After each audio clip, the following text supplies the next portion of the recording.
Partnerships work. It's all about community engagement. And it just doesn't work. It's a win-win situation. And I wish more of us in education, when I say us, realize that I believe that the business community is waiting on our call. And when we call them, they're glad because we can do better together.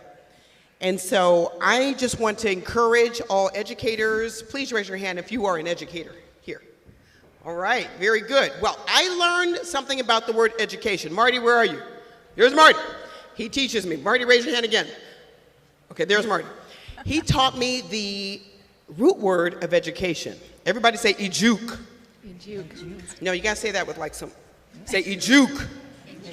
Okay, that means to pull out of students. Isn't that wonderful?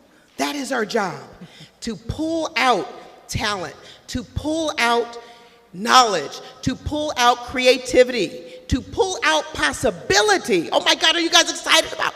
We are ejuking. We gotta stop ejecting, right? Listen, many of us think that as teachers we're just pouring in. No, that's not our job. Our job is to pull out. And how many of you remember a teacher in your life that pulled out of you? Okay, yell that teacher's name out to me right now. Who? Miss Bennett. Miss Bonds. Okay, who else? Dr. Brown. Dr. Brown sounded severe. Who? Your wife? Oh, geography teacher. Okay, very good.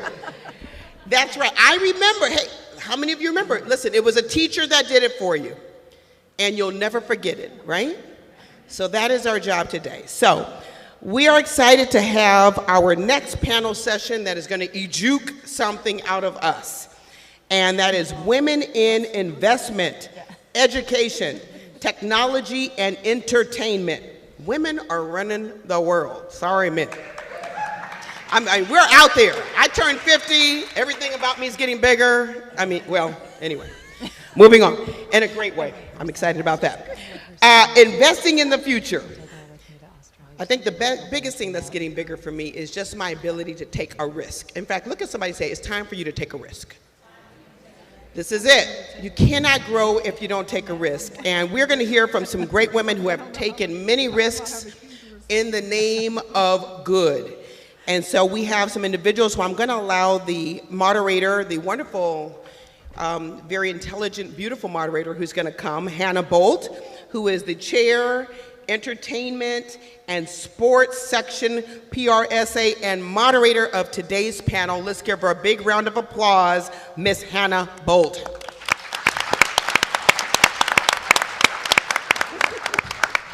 How can I go behind you? You are just a force of nature. Good morning, everyone. Good morning. All right, so how many, by show of hands, how many are educators? How many are in entertainment? Oh, all right. How many are in finance? How many are in technology?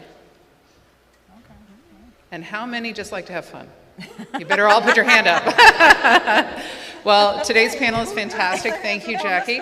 Thank you, Victor. I think you're going to be very inspired. We're going to take a different route on some of this because we're going to talk about the future. We're going to talk a little bit about what's working now and some good ideas, but really about how we can make change happen. So, without further ado, let me introduce the panelists. So first to my left is Valeria Velasquez Duenas, who's a senior manager of Sustainable Economic Enterprises. And I'll let her give you a little bit about it because it's fascinating and it's very important. Yeah, so we'll just call it CLA, so C-LA if you want to look at what we do. We're the largest mission-driven operator of farmers markets in Southern California, but beyond operating farmers markets, I have to really underscore the mission of the work.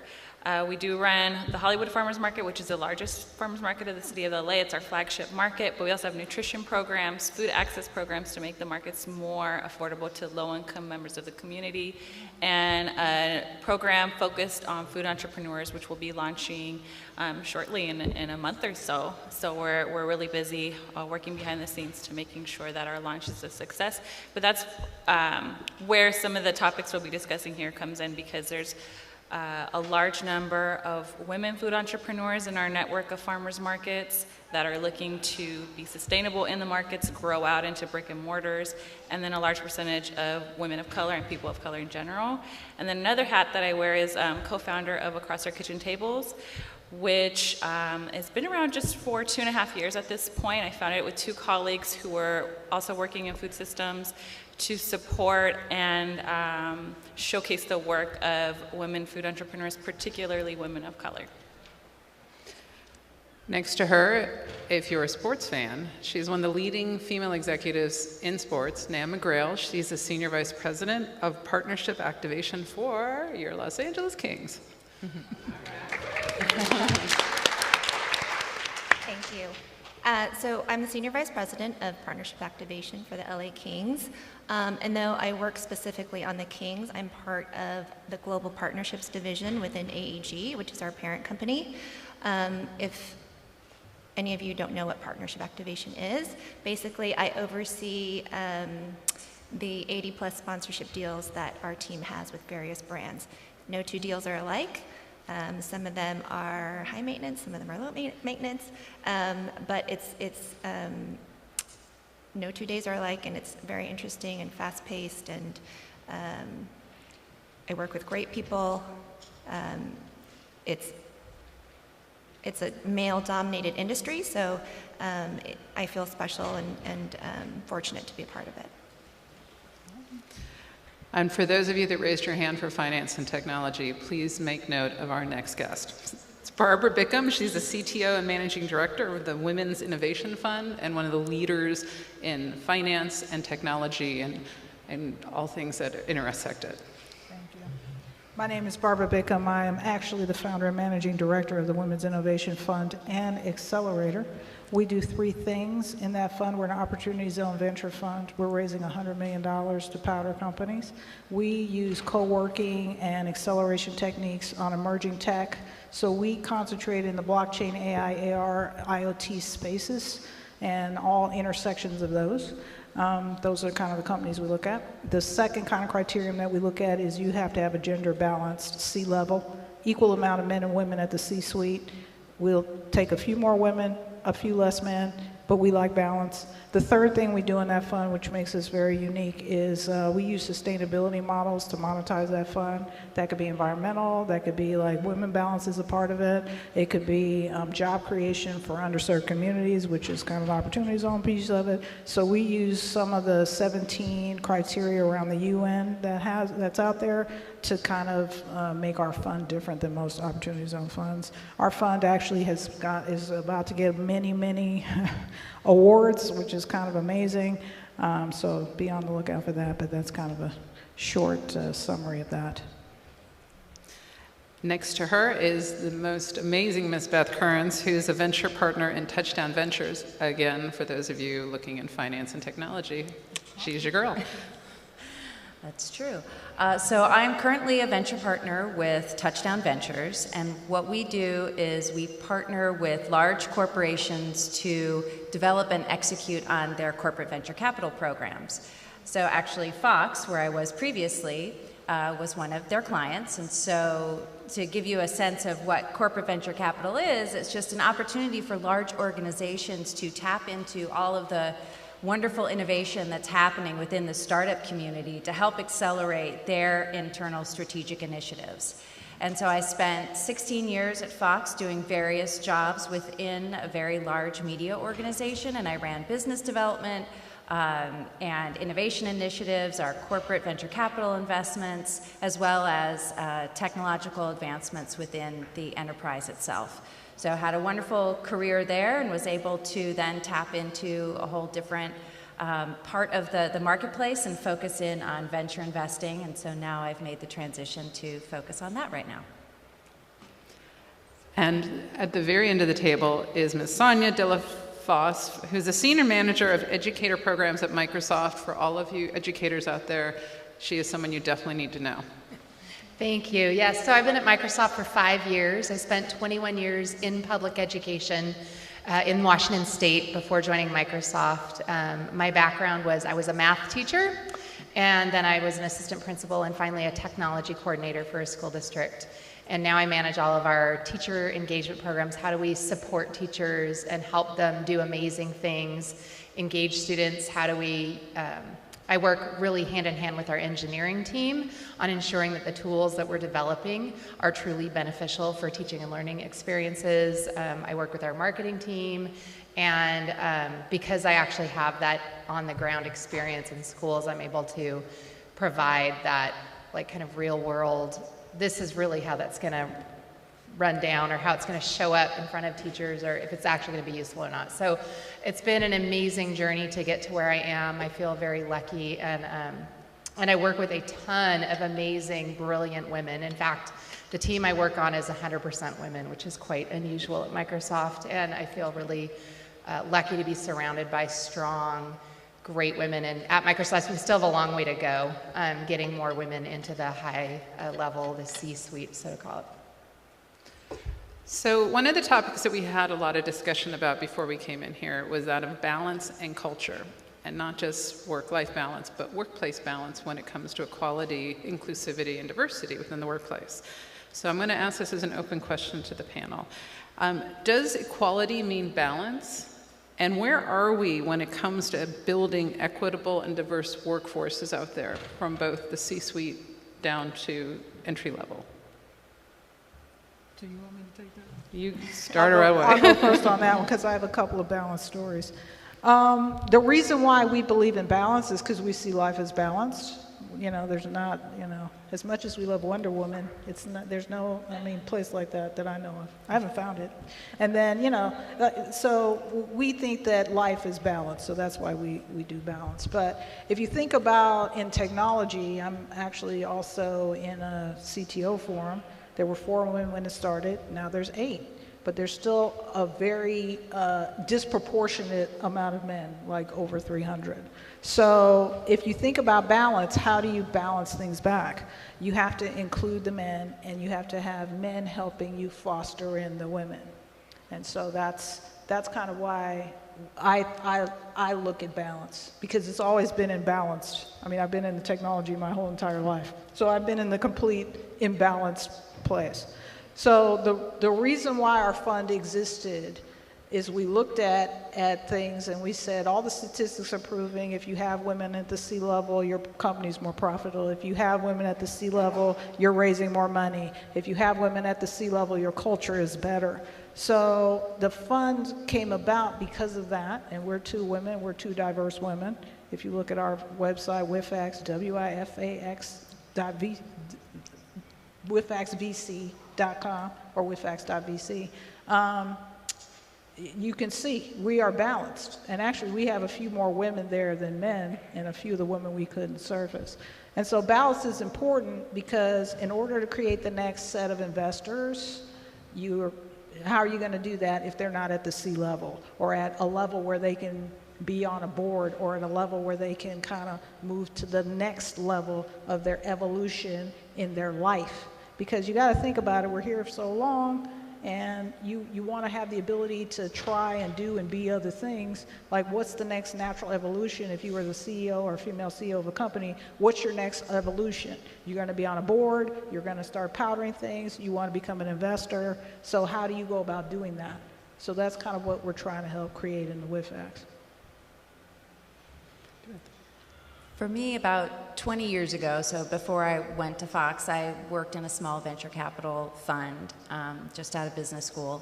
And one of the reasons why I decided it wasn't quite the right fit for me was that lack of balance, not just within the firm where I was, but just generally, like any sort of networking or anywhere I went, I didn't have a lot of senior women to look up to see what was the path to becoming a partner and having a leadership position within a VC firm.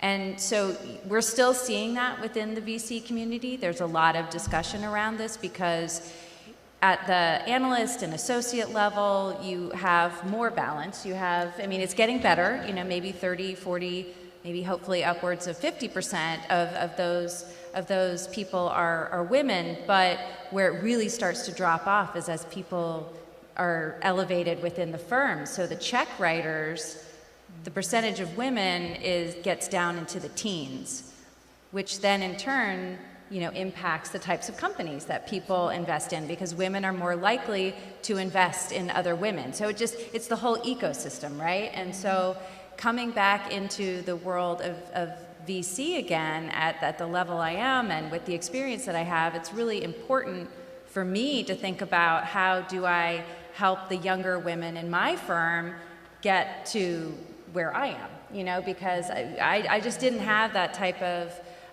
mentorship. And so I found a lot of that when I went to Fox, both men and women, lots of mentorship within that corporate environment. But now I have to really be conscious of how I think about mentoring younger women within the investment community. And I'm going to pipe in from an education perspective. So I think statistically, you see girls and boys performing about the same in math classes and science classes until they hit about high school. And then girls tend to drop out and boys tend to stay in. And so at Microsoft, we have a lot of programs to support girls getting into STEM. We've got DigiGirls, AI for Good, hackathons for girls, all kinds of things. But when I think about it from an education perspective, you can support the girls all you want. You can give them all kinds of programs. But if you don't build allies in the boys, then that's where you're going to run into problems. And so the girls that I talk to, young women that are coming out of computer science classes, I hear them talking about their computer science classes at the college level where they feel very discriminated in a sexist environment. And it's not the professors, it's the other young men that are in the class with them that see them as others. And so I think back to getting my master's degree to become a principal in schools was all about social justice and discussing and just calling things out for what they are and saying, do we have a good diverse representation? Do we have equal representation of boys and girls? And so I think even at an education perspective, for those of you that are teachers, if you have kids that are creating groups to work in a group project, are you having them have a discussion about, is our group a good representation of the diversity in our classroom? Is our group a good representation of boys and girls? Is our group, and actually calling that out, because it really wasn't until my master's degree where I learned how to call that stuff out and how to think about it differently, that I don't have a problem now when I'm in a room full of 50 people saying, okay, so these are our speakers for this event. Are we equally balanced in women and men? Are we equally balanced in ethnic diversity? Are we this? Are we that? And so I think getting those conversations started when kids are kids is really important. And then I'm going to add one more thing about balance, because this isn't just a kind of a U.S. thing. I'm in the blockchain space, so I'm very globally thinking. And so if you think about it, this is kind of across the board all over the place, where there's still more men or STEM and STEAM or computers or coding, hackathons, or fill in the blank, is still more male dominated versus having women there. So this isn't just a US phenomenon, this is kind of a global phenomenon as well. I mentioned sports being male dominated. Obviously we don't have any women LA Kings players, but I do work for AAG, our parent company. And at AAG, we focus on 5 things: our people, our fans, our partners, our communities, and our portfolio of assets. So when you talk about our people, you really want to have a workforce that's diverse in their backgrounds, in their perspectives, in their opinions. In fact, at AAG, more than 50% of our full and part-time employees are non-Caucasian, and almost 35% are women. So that's something I'm really proud of. In 2015, we established the Women's Leadership Council at AAG, which I'm fortunate to be a part of. It's comprised of both men and women. One of the first things that we did was to establish a parental leave policy, which we didn't have before. That went into effect in 2017, and it's not a maternal policy, it's a parental leave policy. We also partnered with a third party to look into pay equity across all of AAG. That's turned out to be a rather huge undertaking, and it's still ongoing. And then more recently, we established the Advancing Women's Leaders program. So last year was our pilot year. We had 13 women at the director level or above. They took part in a 3-day workshop, and this year we'll expand that group to 24 people. So we are doing some great things, and that Advancing Women Leaders program is really about funneling that pipeline for senior leadership within AG. Valeria, balance in what you're doing is a little bit different. Sure, yeah, it takes different forms. So just to speak to Across Our Kitchen Tables, for example, and other organizations that are somewhat similar, like Equity at the Table, I think to create balance in the field overall, it's important to have spaces where people can be honest about some of the issues they're facing, call things what they are, as my co-panelists mentioned. And so some of that is to support these autonomous community spaces where like-minded folks, whether it's a people of color gathering space or focused on women, a lot of times these spaces are developed not to necessarily exclude the other group, but to create a space where all of these issues and networks and resources can be leveraged to build a sense of empowerment and to help people kind of further themselves in their own careers and their enterprises. So I think supporting those groups, identifying who those groups are within your own field, and actively supporting the work they do, whether it's investing in them, or linking other people that you know, women that you know that might be interested in participating, is a good way to support that work. And then switching gears to my work with CLA, I think the team has already kind of spoken to some of those points, is just making the hard dollar investments in women entrepreneurs. So our food business incubator, which is launching in a few weeks, part of that stated goal is to invest in women food entrepreneurs and link them to successful food entrepreneurs and this very hands-on mentoring program. The C-suite, it's something that we would all like to see grow when it comes to female representation. What do you feel is the best way to go about growing it, but also making it become more inclusive of women of all races and all backgrounds as well, in all job categories, so not just CEO, but also technology, engineering, etc.? So in our fund, I mean, we do advanced tech because that's kind of a bigger return on life. But I mean, we look at sustainability as well. So that could include the food people. Mm-hmm. So, I mean, we look at you as a company, and if you come to us, we don't really look at you as like, okay, you're this kind of founder or this kind of founder. We look at, can you execute on your vision of your company? And that is inclusive of everyone. So, we take all types of companies, as long as you have the gender balance. So like if you're an all-female company, we'll say, look, you have to hire some guys to do something at your C-level. If you're an all-male company, we say, hey, you got to hire some women at your C-level. Now, the C-level doesn't necessarily mean you're going to be the CTO, the CF, I mean, there's a lot of C's now. I don't know, like CRO, CSO, CXO, there's a lot. So like, there's a big wide range of that now, as opposed to what it was. Like there was kind of 4 or 5, now there's like tons. So you should be able to find somebody to fill in like the marketing, or, if they are so inclined for that, or the sales, or, there's other opportunities at the C-level than just like this tech, and I get that.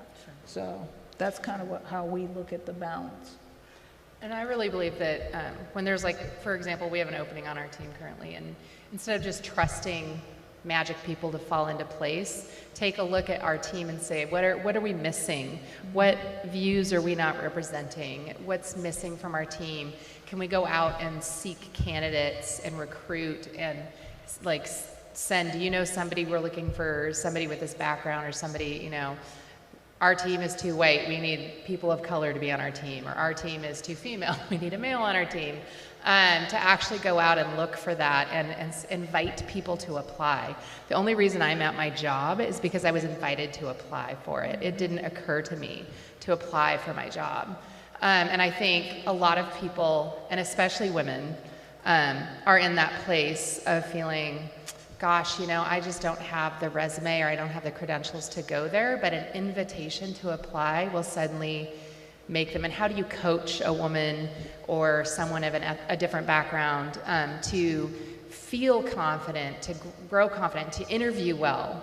Because I think all of those skills are really important in women getting into those places of power. If you want to be on the C-level, you have to be confident as heck, and you have to be able to speak up, and you have to be able to speak well, and that just stuff doesn't magically come. That comes from experience and mentoring and coaching. And I think it also calls back to what I was saying earlier about the ecosystem, the broader ecosystem, because if you have more women who are investors, then they're going to look at it with that very critical eye of like, what does this team look like and how do they work together, and is there enough diversity of thought to really make this company a success? But then there's also looking at the boards to ensure that that women are represented on the boards, because I mean, there have been a few times where I've looked at some of the big blow-ups that have happened with companies, and it's like, well, maybe if there had been a woman on the team, or, you know, like if they might have asked the question about whether or not those decisions made sense. So I think that it really is about the full ecosystem, and then within larger organizations, I think it's very much incumbent upon the HR teams to think about succession planning and to sit down and really design their organizations in a particular way, understanding who their talent is and the depth of their bench, and ensuring that you have the diversity on that bench so that more people are getting the opportunities. Because, you know, that's how talent can emerge, because like you said, you're often invited to apply for something, and so how do you go deep into an organization and recognize the talent from all different aspects and help them move along in their careers? I can speak from my own experience. So I was a stay-at-home mom for 10 years before I joined AEG. I didn't have any experience in marketing or sports, and my former bosses sort of took a chance on me and believed in me, and I'm thankful for that. But had I not been given that chance, I wouldn't be here today. So, you know, you need to recognize talent, sometimes hidden talent, and you also need to make it part of the culture at your company. Having people of diverse backgrounds, different experiences, different life experiences, different stages of their life. I was 37 when I started. Most of my peers were 27 or even younger. So, but I like to think that with my age and my life experience, I brought other perspectives and other ideas, and I had something of value to add. So I think it's super important to have diverse workforces and to make that part of your company's culture. I appreciate what you said, because as folks were talking, I was thinking about how important it is for recruiting managers and HR departments and executives to consider applicable skills and think outside of the box in terms of who they're recruiting, where they're looking, and even like some of the fields people are coming from. Because I think that while it's great to mentor folks into like how to interview well and how to prepare themselves professionally, it still sort of like privileges what we think like the default success story is, which tends to be white, tends to be male, and speak in a certain way. So I just wanted to kind of like second that. I think it's important to think outside the box in that way too. We also encourage our people to, be members of WISE. I don't know if any of you have heard of that, but it's Women in Sports and Events. It's really a place that, an organization that helps women navigate their careers, make connections with their peers, and they champion the hiring and advancement of women. Within AEG, we have employee network groups. So we have women at AEG, we have parents at AEG, we have Pride at AEG. We have emerging leaders at AEG. So there really is a place for everybody to have a voice and to feel empowered and to feel like they have an opportunity.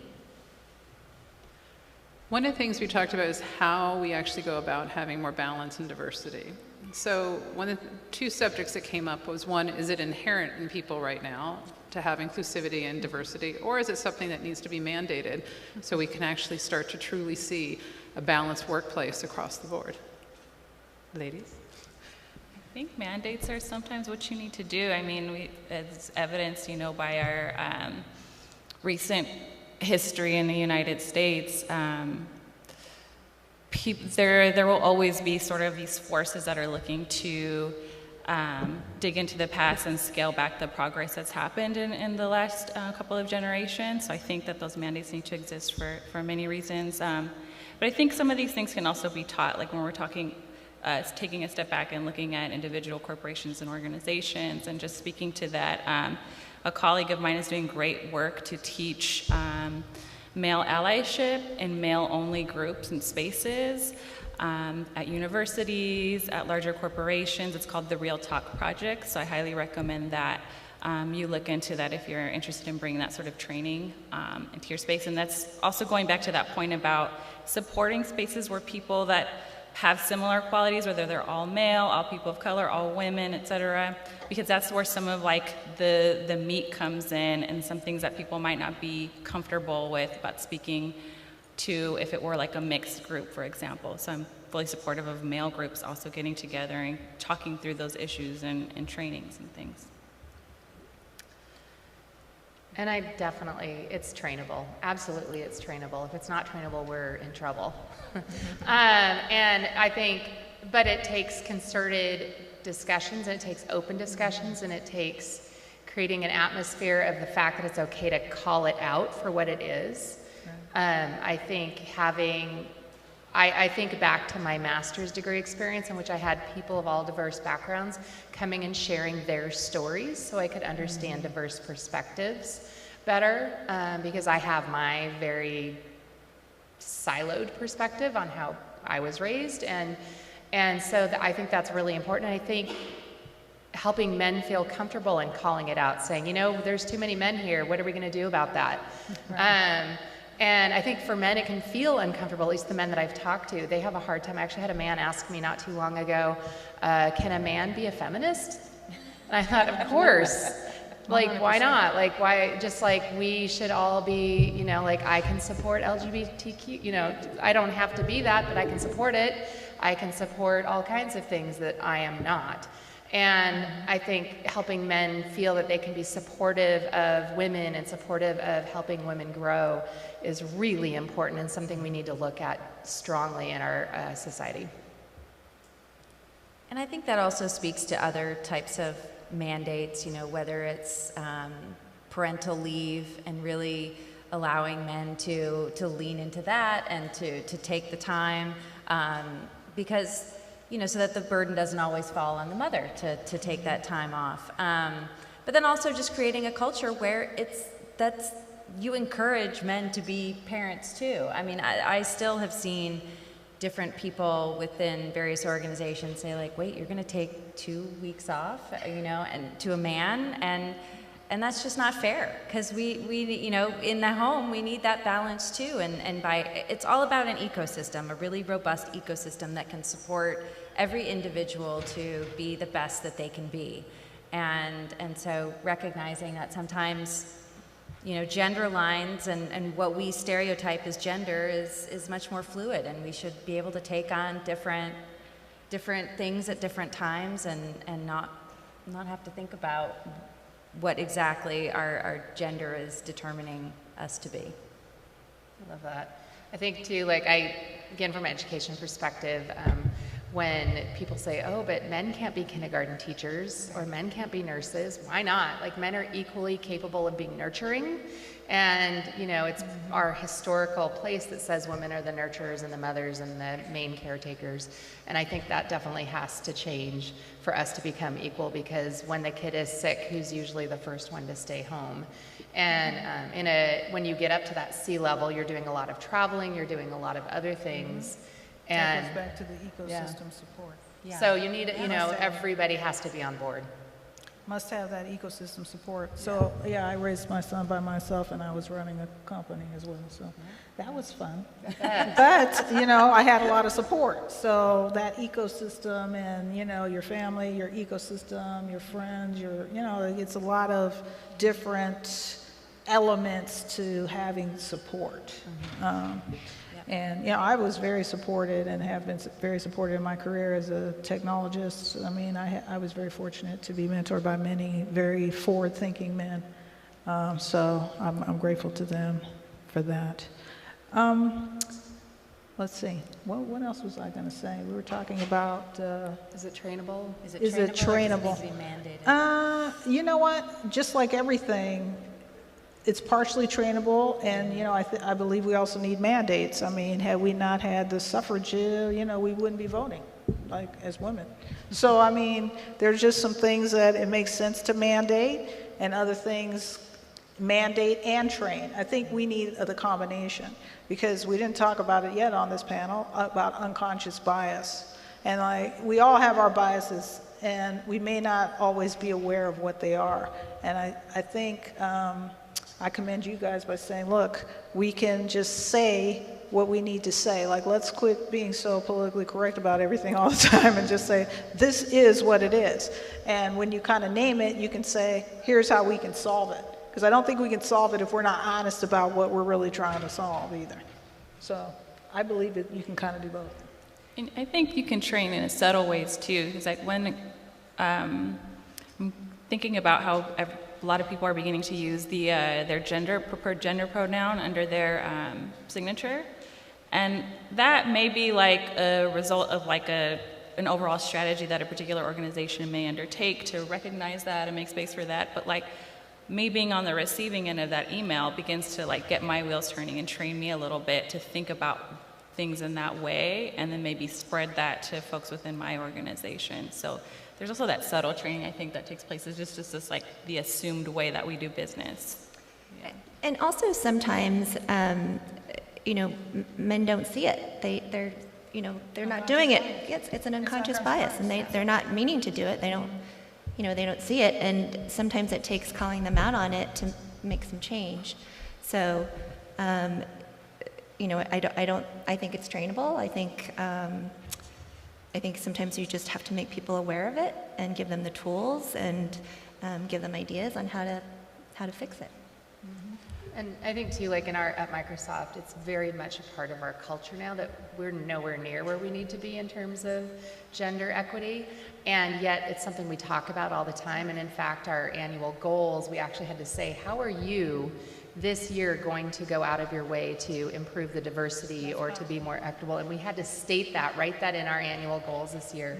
And when we reflect, we have to talk about how are we doing that. We actually had a 3-hour values conversation on our teams that was absolutely brilliant and funded. Are we being respectful? Are we being accountable?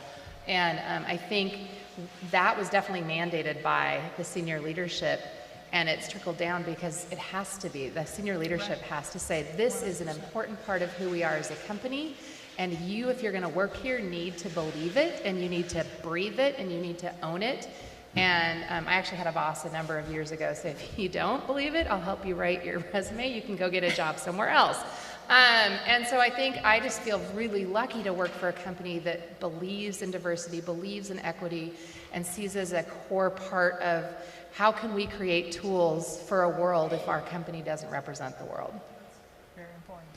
So how do we walk the walk and talk the talk as far as bringing women up, and not just bring them up, but not having the attrition, right? Because sometimes you can bring women up in an organization that just are not ready for a female workforce at either a managerial level, a senior level, a C-suite level.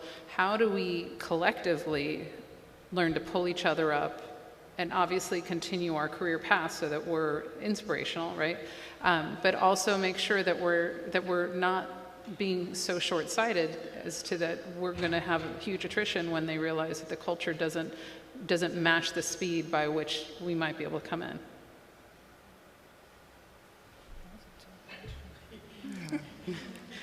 And with that, I stumped everyone. that was tough. I guess I'll go for the tough question.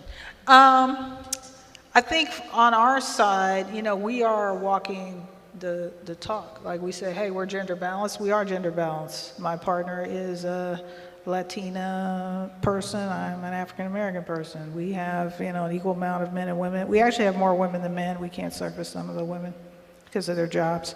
So, I mean, we just said, look, if we're going to do this, we have to do it the way we said it, or else it's kind of like bogus in our minds. We said this is not the authentic thing that we're trying to represent, and if we say we're this, we have to represent what that is. And I think you just have to be authentic in what you are. And if you say you're going to try and balance things out, I'm not saying these things are easy, by the way, because that was a tough question. I'm not saying these things are easy, but I think if you just start to be more mindful about it, you can change it. So I had a conversation over the weekend. I was at Startup Weekend Santa Barbara, and I was one of the judges, and I was having a conversation with the organizer, and he's created kind of an organization, and he said, we got no women on this organization. He said, we got no women, and he said, we're going to go off and have some tough conversations about what do we need to do to include more women either on the board or in the organization, and that's someone being mindful about it. He said, well, how do we do it? I said, well, have the conversation and then just do it. I said, you know me, I'll come on your board or whatever. I know some women, they'll come on your board. I said, this is how you do it. You just have to do it, and at some point we need to stop talking about it and just do it. That's it. When you talk about attrition, I think, a lot of women leave the workforce when they start having children. I mean, we talked about, if you're both working and your child is sick, it usually falls on the mother to stay home. At AAG, I mentioned the parental leave policy. Along with rolling out those programs, you have to make it acceptable to take advantage of those programs and not stigmatize people for taking advantage of those programs.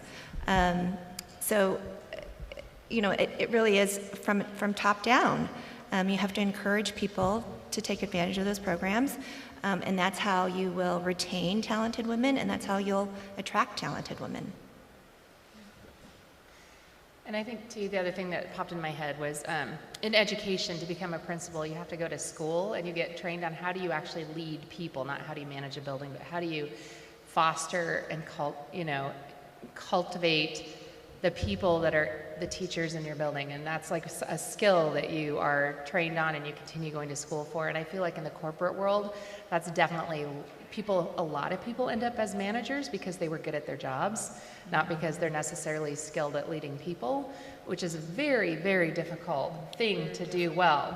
And I think it's really important too that companies invest in how do we help our managers be good coaches, and how do we help our managers be better mentors, and how do we help our managers, because I've had both great managers who are mentors and coaches and feed me what I should be doing to help me move forward, and say this is where we sit down and have a discussion on, okay, this is your career path and here's how I'm going to help you get to this next level. And I've had managers that just let me do it on my own and figure it out, and that's very different. And so I think it's about training our managers as well and the leaders to be good coaches and mentors. And to be coaches and mentors for others, I mean in terms of like different genders, different ethnicities, to really think about, again, it's just kind of about this ecosystem and helping everyone thrive. And I think that, I think I said earlier, I want to make a mindful effort to help younger women in the investment world, but I also want to make great connections with men too, because I've had mentors who are men and women, and I think that it's really important for men to also see women as mentors, and that that's a relationship and a partnership that can be really worthwhile for both, and that those are important connections too. I think we have time for a couple of questions. Right here. Sort of to piggyback on your question, I'm an actor and also an entrepreneur, and this is digital Hollywood, so I guess I'm wondering, have you guys thought about the role of storytelling, right? Series, movies, sort of our larger mission to bring women up, because I'm personally very passionate about that, and I'm passionate about it because I think it's very effective. If we see more women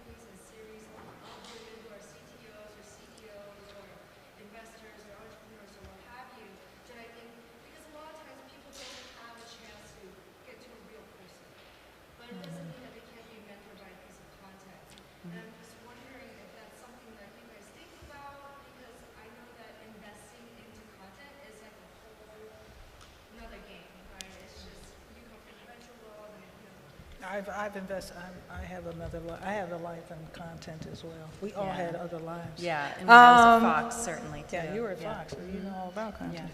content. That's a good question and point. I think, we all have our, we didn't go all into our stories. I mean, we all have stories up here, each one of us. And they're all very unique. And storytelling is a powerful way to convey ideas. It's a way to convey thought. It's a way to inform people. It's a way to educate people. It's a way to express opinions as well. So I mean, storytelling is important. I mean, we try and teach people how to tell stories. That's what we do at funds. That's what we do with the companies. If you can't tell your story, you're probably not going to get funded. So that's like a huge part of what we do. We have a story to tell at WIFAX. WIFAX's story is very powerful because it started to win some awards here. So, clearly it's resonating with people. And, everybody's not a great storyteller either. I took actually an acting class to learn how to do this because I wasn't naturally born to do it. So this was kind of a part of my evolution into leadership as well. You got to kind of go out of the box and say, I'm not comfortable with this, but if I want to do this, I kind of got to learn this. So I just kind of did that. But storytelling is important. It's very important, and it impacts everyone, and it's a good way to convey your message quickly and in a powerful way. That's my opinion on that. And I think we're, I think our time is All right. up. The webcast has ended. So wow. thank you. I'll throw it back to Dr. it was brilliant. It was brilliant, yes. I'm sorry.